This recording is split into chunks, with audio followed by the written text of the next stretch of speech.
Olá pessoal, tudo bem?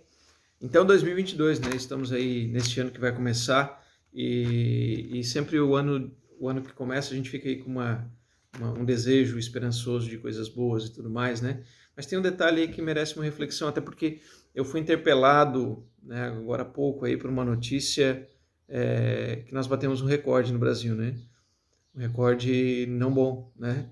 Existem recordes melhores que nós poderíamos bater, mas, no entanto, nós batemos um recorde. O número de divórcios no Brasil no ano passado foi gigantesco, né? 77 mil divórcios, mais de 77 mil.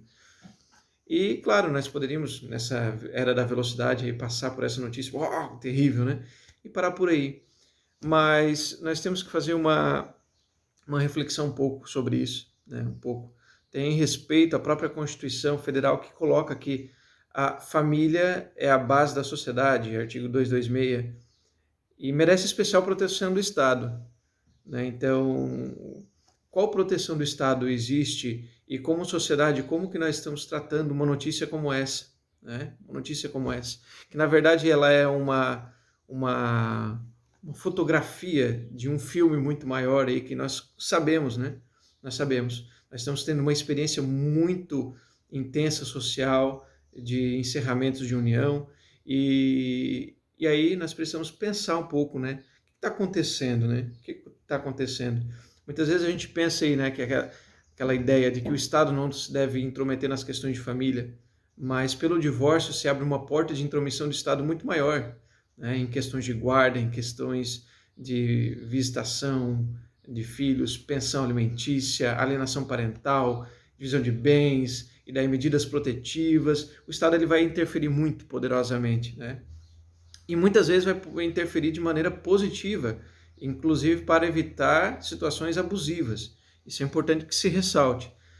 E também é interessante que se mencione, né, que embora o divórcio ele é uma maneira, muitas vezes aí que se coloca, né, a pessoa está numa situação de violência, está com risco de vida, é evidente, né, evidente, ninguém é conivente com situações que firam, né, que mexam com a integridade do outro, né, isso aí é o caso, né.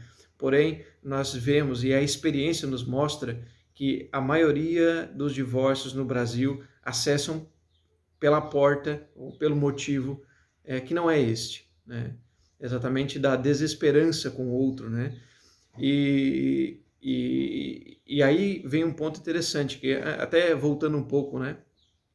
É claro que existe um custo jurídico, que são essas ações que se agigantam no judiciário para discutir questões oriundas do rompimento familiar. Esse é um elemento, o custo jurídico. Mas nós temos um custo social, um custo econômico e um custo humano, né? Por exemplo, pegar no custo social, né?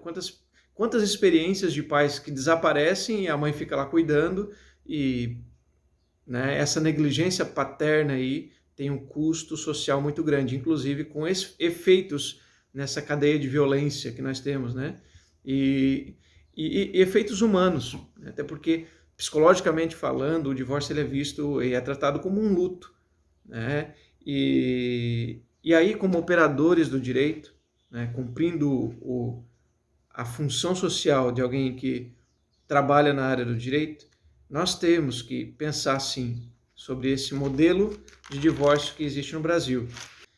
Se, por um lado, a Constituição privilegia o casamento e não o divórcio, por outro, nós vemos uma legislação em que traz o divórcio num desenho muito acessível, na medida que basta o não querer mais para que se encerre. Veja que isso ele também gera uma cultura, uma mentalidade do descarte irrefletido.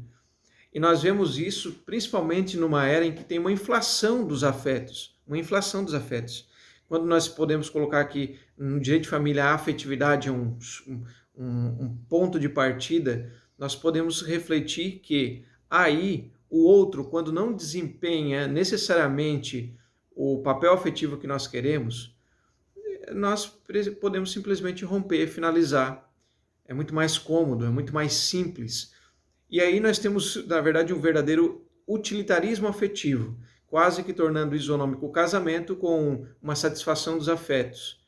Quando, na verdade, nós temos uma perspectiva humana muito mais integral, que abarca não só os afetos, mas toda a dimensão humana. Eu gostaria de fazer um cotejo também com uma realidade um pouco maior, porque nós vemos aí uma sociedade muitas vezes que coloca o ser humano como algo que não vale nada, né? O assassinato, violências, né? E desonestidades, enfim, o ser humano não vale nada, né? Essa desesperança. Mas onde nasce ela? Muitas vezes ela nasce exatamente de maneira embrionária aí, nessas relações familiares em que se vai descartando o ser humano, dizendo, não dá, né? Desconectando, desvalorizando, e isso gera um efeito em ricochete socialmente, né?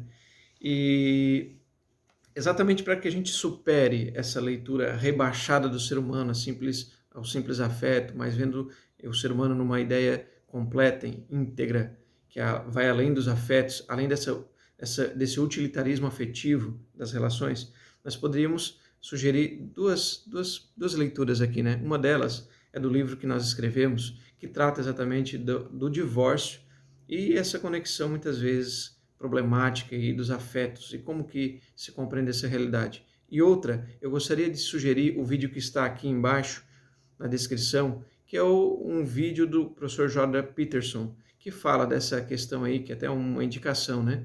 Que é muito mais fácil do que fazer, que é fácil fazer uma lista de defeitos do outro. No entanto, nós podemos aí pensar numa outra perspectiva, o conserte-se a si mesmo, que é um caminho aí talvez para que nós consigamos romper essa cadeia de recordes que não são boas. Existem recordes muito melhores para que nós superemos, né, que nós avancemos. Esse não é um recorde que nós possamos nos orgulhar. E algo precisa ser feito. E, no mínimo, um alerta a gente faz. Muito obrigado pela participação nesse vídeo.